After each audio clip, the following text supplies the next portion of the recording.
So if you're an entrepreneur or you're interested in marketing and advertising campaigns, you've got to pay attention to the US presidential elections. That's what tells you the trends.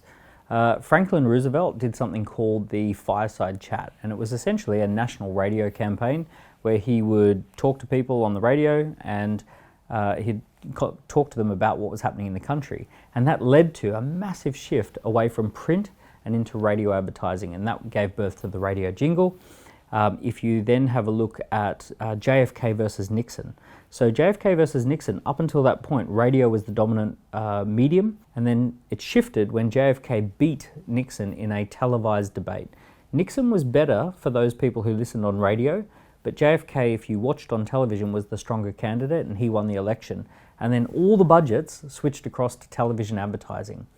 And then Obama comes along, and he does a social media marketing campaign, social media engagement, and he's on Twitter and he's on YouTube, and all of a sudden, all the brands go, wow, we need to be on this social media thing. And it goes from being something that only kids do for fun to something that's quite serious, and then that becomes the dominant platform for marketing. Now, when Trump won in 2016, it actually signaled a new era from social media marketing into data-driven marketing, hyper-targeted data-driven marketing. And in 2016, you've all heard the story about Cambridge Analytica, and they harvested all this data and they used it to create a graph to figure out how to market to each different segment.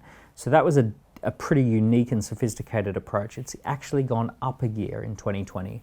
So in January 2020, there was a strike against an Iranian general.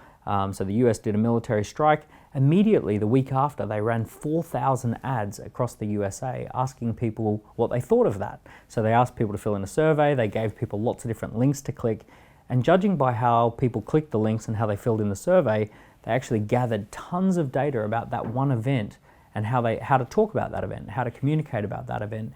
And what they're doing is that rather than coming up with policy and broadcasting that out to people, they're actually coming up with policy ideas and then asking people, what do you think of this?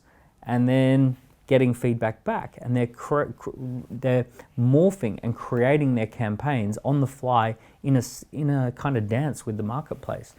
Now that's the new market. That's the new marketing strategy. As we go into the 2020s, entrepreneurs need to be thinking about how they're collecting more data, how they're testing more ideas, how they're coming up with hundreds of ideas, putting them into Facebook ads, seeing what sticks, getting information from the market, coming up with ideas with the market, not to the market, and using data as the cornerstone skill, the cornerstone idea behind their marketing.